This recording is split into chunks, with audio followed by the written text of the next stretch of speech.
Bonjour à tous et bienvenue dans la vidéo de ce dimanche 14h45, le débrief avec un thème qui me tient à cœur aujourd'hui. C'est une expérience qui m'est arrivée alors que j'étais jeune équipier opérationnel sur super étendard modernisé.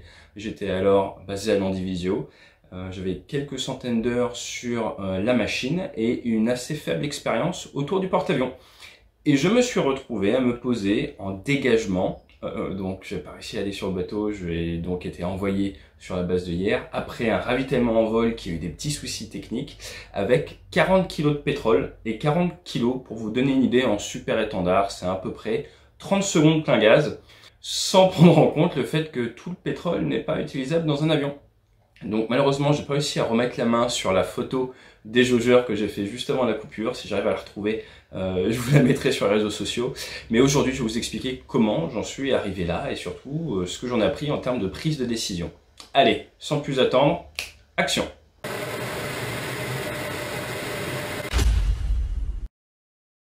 Nous sommes au large de Hyères, dans le sud de la France. Le porte-avions est généralement à une cinquantaine de kilomètres grand maximum de la côte pour permettre le rentraînement des pilotes. Ça fait pas très longtemps que je suis qualifié à l'appontage. J'ai eu une pause, un arrêt. Ensuite, ça a repris, c'était à cause du rythme opérationnel. Pendant la Libye, moi j'étais au centre de commandement, j'étais pas sur le bateau. Et un jour, je me retrouve à devoir mettre en œuvre mon super étendard depuis le porte-avions. Petite nuit avant, les grands classiques, hein, c'est toujours comme ça. Et je me retrouve aux commandes de mon avion, arrivé au break, comme vous venez de le voir en images de synthèse, qui sont réalisées avec le logiciel DCS World, qui est un jeu vidéo, avec une modification qui nous permet de montrer le super étendard, même s'il n'est pas vraiment simulé avec son système d'armes.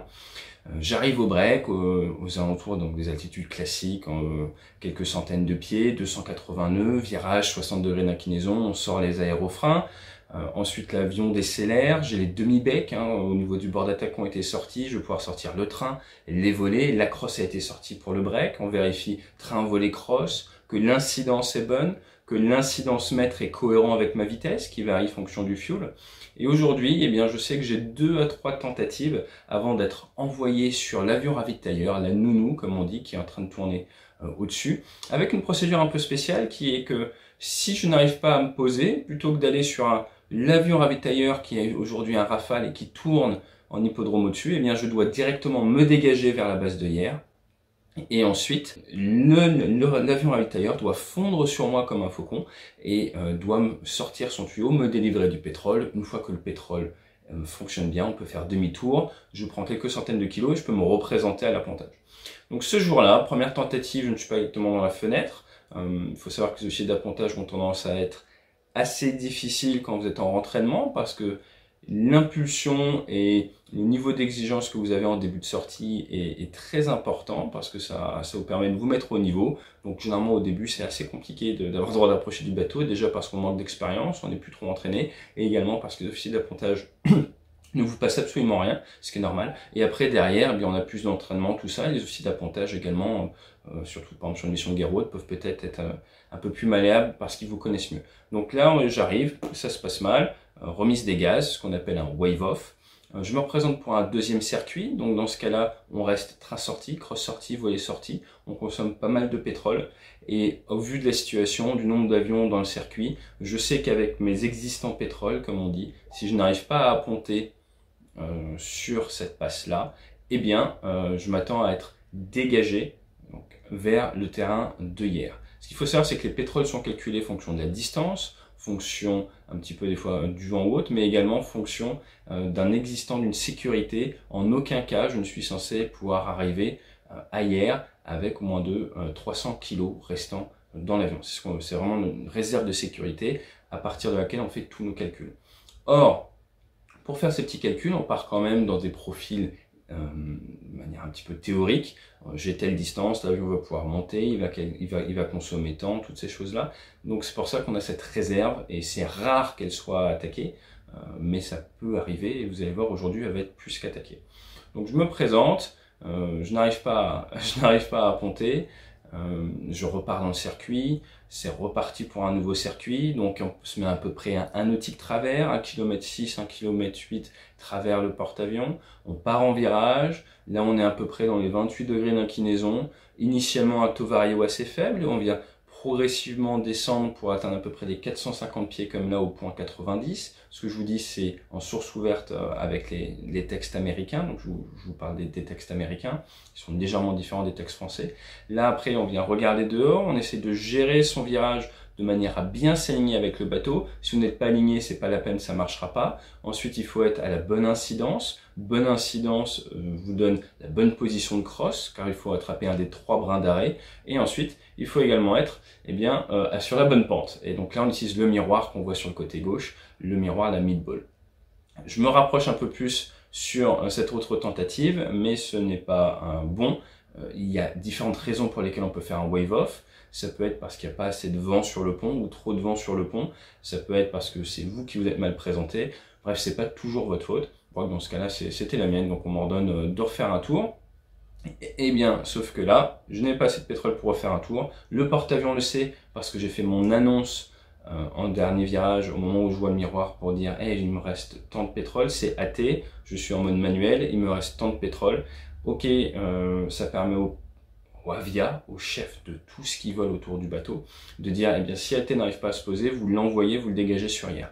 Donc au moment où je remets les gaz, on me dit, AT, tu rances le train à la volée la crosse, et tu te dégages sur hier. À ce moment-là, je fais une procédure d'éloignement du bateau, il ne s'agirait pas de rentrer dans des avions qui tournent au-dessus, je m'éloigne, je prends de la vitesse, après je monte, et je vais monter aux alentours des 7 ou 10 000 pieds, vu la distance à parcourir, pour faire une sorte de zoom, et après de redescente. À ce moment-là, il y a le Rafale qui est censé me rallier, qui vient se mettre travers moi à un nautique, ce qui n'est pas tout à fait la procédure. Et donc là, je fais l'effort de me rapprocher, et ça me coûte un petit peu de pétrole. Je viens rassembler la nounou. Alors normalement c'est un nounou de me rassembler, mais je viens rassembler la nounou, qui est un Rafale, avec un jeune sous-chef de patrouille, donc quelqu'un de plus ancien que moi, de plus qualifié que moi dedans. Et là, moi, vous vous doutez bien, d'un point de vue intellectuel, je suis un petit peu liquide, comme on dit.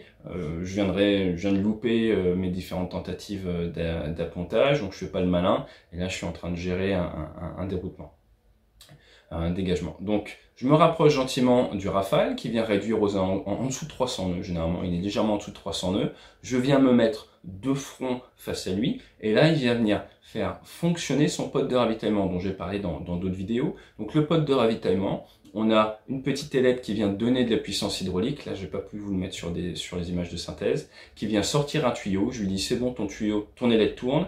Ton tuyau est bien sorti. Je veux boire. Et là, du coup, il me dit, c'est bon, vas-y. Je vais derrière. Je passe derrière lui. Donc, je viens d'abord m'étager, culer, passer derrière. Et là, je vais me mettre à une position d'attente, à peu près. Moi, j'aime bien me mettre à 2 mètres derrière le panier. Bouger un petit peu les orteils. M'assurer que mon avion est prêt. Pas d'ondes électromagnétiques. On veut, par exemple, que les commandes de vol sur Rafale soient en mode ravitaillement. Mais là, dans le cas du super étendard, pas besoin de ça. Donc, j'ai juste à sortir ma perche. L'avion est prêt. 2-3 petites actions vitales à faire. Et j'essaye d'enquiller. Enquiller, ça veut dire quoi? Ça veut dire utiliser ma perche qui est juste devant moi et la rentrer à l'intérieur du tuyau. Rembobiner un petit peu le tuyau. Et là, j'ai différents voyants lumineux. J'ai le voyant vert qui veut dire que le débit est en cours, qui est un transfert de carburant qui s'allume. Et dans la foulée, il s'éteint. Et je me retrouve derrière avec un voyant vert qui s'est allumé pour dire début de carburant et qui s'est éteint dans la foulée et pas d'autres voyants. Donc là, à ce moment-là, l'avion, le Rafale, avait déjà commencé à faire son demi-tour, commence à se retourner vers le porte-avions, donc on part en virage. Et là, moi, je lui annonce, j'ai eu du vert, mais je n'ai plus de voyant lumineux. Et là, il me dit, j'ai un débit lent. Dans la foulée, notre fréquence est écoutée par un officier de sécurité de ma flottille, que je remercie d'ailleurs, qui revient à la radio et dit « Ne faites pas, arrêtez votre demi-tour vers le porte-avions, retournez vers hier s'il y a un doute. » Et on a fait un 180 et on repart pour un 180. Moi, je suis toujours dans moins de 300 nœuds derrière, devant le panier. Et je dis, bah, moi, ce que je propose, c'est que je vais sortir et je vais re-rentrer. Donc, je sors du panier et je re-rentre dans le panier et là, je n'ai plus de verre. Donc, dans ma tête, ce qui se passe, c'est j'ai pas de transfert de carburant puisque je n'ai pas de verre. Mais le pilote du Rafale me dit pour moi, j'ai un débit lent. Ce qui veut tout dire et rien dire. Donc, je suis plus jeune, je suis pas dans une situation où j'ai brillé professionnellement, sinon je serais posé et je serais au bar du porte-avions. Et là, je me dis, bah, je vais faire confiance au ravitailleur qui a plus de recul, qui sait plus. Donc je vais rester enquillé. S'il me dit qu'il y a un débilant, que de son côté ça débite, je devrais finir par le voir au niveau de mes jaugeurs. Les jaugeurs sur super étendard sont juste derrière le manche. Donc quand vous êtes en position de ravitaillement, vous regardez vos références, vous êtes comme ça, et pour voir votre carburant, il faut faire comme ça. Donc c'est pas tout à fait user-friendly. Bref, donc on est en train d'aller vers hier. Pour tout vous dire, je crois que je suis sorti et rentré plusieurs fois. Et dans ma tête, ce que je me suis dit, c'est les ampoules du voyant vert ont dû lâcher. Le fait que je vois initialement du vert qui a disparu derrière, c'est sûrement dû au fait que l'ampoule a lâché. Le pilote du Rafale, qui est un avion beaucoup plus moderne, doit être au courant de ce qui se passe. Et je fais confiance, ça va finir par bien fonctionner. Donc je suis derrière, je consomme, vous vous doutez bien, beaucoup plus que sur un profil de dégagement normal. Nous avons fait un 180 dans un sens, puis un 180 dans l'autre. Avant ça, j'ai dû utiliser du pétrole pour me rapprocher du Rafale. Et là maintenant, je suis en position où je joue plus à la manette des gaz, j'ai ma perche qui est sortie, je suis pas à la vitesse optimale. Tout ça, nous dirigeons, non pas vers le terrain d'hier, mais vers la ville de hier, il y a une zone interdite, le pilote a mis le cap vers ça, plutôt que mettre le cap directement sur le terrain, je sais toujours pas pourquoi. Donc on est en train de voler, et là j'ai une alarme qui sonne, 300 kg. Donc là 300 kg, vous vous rappelez, c'est la réserve de sécurité. Donc là je reviens à la radio et je lui dis, j'ai une alarme no fuel, j'ai une alarme 300 kg, pour moi ça ne débite pas. Donc pour moi je ne reçois pas de pétrole. Et là le pilote de Rafale revient et dit, si, j'ai un débilant observé, je t'envoie du pétrole. Donc j'attends. Je comprends pas trop ce qui se passe et je suis toujours avec une charge de travail immédiate très élevée parce que, comme je vous l'ai dit, je suis enquillé à l'intérieur du panier et donc ça me prend quand même énormément de ressources mentales après un vol fatigant, la fatigue de la sortie et tout, de rester dans le panier. Il fait chaud et c'est pas à l'aise et comme vous voyez en plus il y a le soleil, bref c'est vraiment pas des conditions optimales pour prendre du recul et réfléchir. Heureusement, le fait qu'on ait visé hier, ça me permet de voir arriver la presqu'île de Gien en vision périphérique. Et donc là, je suis en train de voler, j'ai mon alarme 300 kg, je vois en vision périphérique arriver le terrain de hier, et là, faut être franc, j'ai deux fils qui se touchent, et je me dis, non mais je vais mourir là, je vais m'éjecter, et je vais finir, donc je sors. Et là, j'arrive à la fréquence, et je lui dis, je sors, je ne te rends pas les éléments, je m'en vais. Donc je suis sorti, je n'ai pas respecté la procédure qui veut qu'on est censé se mettre sur le côté, s'assurer que le tuyau rentre bien, que l'hélice s'éteigne pour la sécurité du tanker avant de pouvoir m'éloigner. Là, j'ai estimé que je n'avais pas le pétrole à gaspiller pour faire ça, et donc je suis sorti et tout de suite je suis parti. J'étais à 10 000 pieds, je mets plein réduit, on était sur la fréquence d'approche de l'Orient, de hier. Je passe mon IFF, mon transpondeur sur 7700, emergency, et là j'arrive directement sur la fréquence et je dis, je déclare un Mayday et je dis, je sais plus mon indicatif d'époque, je crois que j'étais Kina, non je dois être Kimono, Kimono machin, Mayday, en urgence pétrole. J'arrive et je me pose sur la piste, comme c'était face à l'ouest, sur la piste, je passe 8000 pieds en descente. Et donc là, je me retrouve en fait à 8000 pieds en descente en vente arrière. Et à ce moment-là, il y a un avion anglais qui est en finale ILS. Donc ils me disent pas de souci, ils sont habitués au dégagement. Pas de souci, vous êtes autorisé pour le break, vous passerez derrière l'avion en finale, vous faites votre break, vous vous posez derrière. Et là, je reviens sur la fréquence et je dis négatif. Vous n'avez pas compris, je n'ai pas le pétrole pour venir au break. Le break vous prend un petit peu de pétrole. Je me reporte directement en étape de base vers 4000 pieds et je me pose devant cet avion. Là, ils font « Ah, d'accord, ok. » Et je vois l'avion et ils mettent du temps, parce que c'est pas le même contrôleur à ce moment-là qui parle, ils mettent du temps à lui faire remettre les gaz. Et moi, je vois l'avion se rapprocher, je vois l'avion Ding qui était un BAE 146 se rapprocher. Et il est descendu jusqu'à 300 pieds à peu près. Et moi, je lui passe devant, assez haut, je casse tout pour arriver en étape de base, je recasse tout avec du facteur de charge, au sens cassé de l'énergie, pour sortir mon train. Et là, je viens me jeter sur la piste. En lui passant devant, il remet les gaz derrière moi et je me pose. Alors contrairement à ce qu'on voit là, c'est un petit défaut du module, je casse pas la roulette de nez, néanmoins il fallait changer les pneus après derrière, je fais ce qu'on appelle un positive landing et je me pose et là en termes de roulage, c'est à peu près ce que je vous ai refait là en image de synthèse. J'arrive au bout de la piste, je sors à gauche et là je suis tout de suite dans le parking et là je regarde mes jaugeurs et de mémoire, je dis bien de mémoire, sur des techniciens spécialistes, je suis fanat, j'ai plus accès à la doc, j'avais lu que les jaugeurs ne pouvaient pas passer en dessous de 2 fois 75 kg. Et là, je vois 2 fois 40 kg. Donc j'ai sorti mon appareil portable, j'ai fait une photo des jaugeurs, et vous à 2 fois 40 avant de couper. Et là, je vous avoue que je suis sorti et je tremblais un petit peu de partout, j'ai touché le sol, j'étais ouh, là c'était c'était pas terrible. Pour faire simple, je n'avais pas le pétrole pour faire une remise des gaz. Donc voilà, j'en suis pas fier, mais ça arrive. Et ce que je veux dire, c'est que là, j'ai strictement respecté toute la procédure, je n'ai rien fait de mal. Alors, j'ai pas réussi à me poser, mais c'est prévu. Et c'est vraiment cet alignement de plaques de Reason, ce concours de circonstances, qui a fait qu'on a utilisé plus de pétrole que prévu. Le porte-avions allait initialement cap à l'ouest, donc j'ai dû m'éloigner du porte-avions avant de pouvoir retourner vers la côte, ce qui m'a coûté plus de pétrole également. Une multitude de facteurs qui sont enchaînés, qui ont fait que j'ai consommé plus de pétrole, les 280, et au final, c'est un souci au niveau de la nacelle, de dialogue entre de l'analogique et du digital. Je rentrerai pas trop dans les soucis, mais c'est un problème qui normalement est connu de la part des ravitailleurs sur Rafale, cette petite histoire de débilan, qui est que quand vous enquillez, généralement ça vient vous dire « Hey, il y a eu un petit transfert de pétrole ». L'allumage du verre, c'est en fait c'est un petit peu de pétrole qui traînait. Bref, je ne vais pas rentrer dans ces détails-là parce que c'est ultra technique, mais c'est quelque chose dont le pilote de Rafale, qui était en fait assez jeune sur Rafale, aurait dû connaître. Et c'est vraiment cet alignement de circonstances qui fait que je me suis posé avec 40 kg de pétrole en super étendard. Donc voilà, ça arrive. Ce qui est important, la chose à retenir, c'est cette tunnalisation mentale, et surtout dans la marine. Quand vous êtes autour du porte-avions, le pétrole ne vous appartient pas. La décision de dégagement ne vous appartient pas, c'est très spécifique, ça appartient au bateau.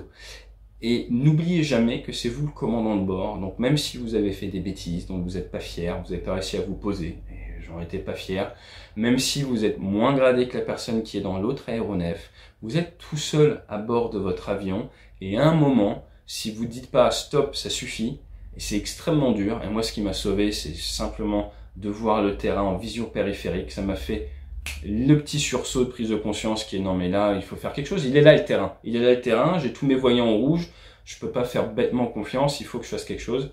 Eh bien, il faut prendre cette décision, et c'est très dur, surtout quand vous êtes jeune pilote, et là c'était mon cas, de dire là j'arrête les frais, mon objectif numéro 1 c'est la préservation du matériel et la sécurité. J'estime que là, il faut que je me pose. Eh bien, merci, on discutera après, je me pose. Il n'y a pas eu d'enquête BEAD sur le sujet, il n'y a pas eu vraiment de soucis, mais j'ai pas été inquiété suite à ça. Le pilote du ravitailleur a appris un peu de ses erreurs derrière, la communauté également. Mais n'oubliez pas que c'est vous, dans l'avion, qui êtes le dernier garant de la sécurité, même si en soi le leadership ne vous est pas dévolu. Donc un gros merci à l'instructeur qui était à la fréquence, qui a redonné qu'on fasse demi-tour et qui m'a permis justement de me rapprocher du terrain. Sinon je pense que j'aurais fini pas très loin du terrain, j'aurais peut-être fini en centre-ville de Hyères. Alors j'aurais mis l'avion au-dessus de la mer, mais j'aurais sûrement fini proche de la plage dans mon parachute. Donc ça peut arriver, mais on a normalement des process pour éviter ça. Et voilà, le Swiss cheese model, comme on dit, l'alignement des plaques de Reason. Ayez conscience d'être toujours aligné à la sécurité, d'avoir toujours des neurones. Et depuis ce jour-là, j'ai plus de neurones alignés à la sécurité. C'est beaucoup plus dur à faire quand on est jeune pilote, mais faites-le. C'est tout ce que je peux vous dire en ce dimanche. J'espère que ça vous a plu. Une histoire originale, il y en a plein comme ça dans la marine et tout, mais je vous ai partagé la mienne. Et si vous avez des liens, des histoires ou voilà, d'autres choses, n'hésitez pas à me contacter. Tout n'est pas dans les rapports BEAD et tout ne se finit pas forcément mal. Donc voilà, on va pas faire que des comptes rendus de rapports BEAD. À très vite, à très bientôt, on se retrouve dimanche prochain, 14h45. N'hésitez pas à vous abonner, à mettre des pouces en haut, en bas ou des commentaires, ça aide à la visibilité de la chaîne. Et à très bientôt, fly safe.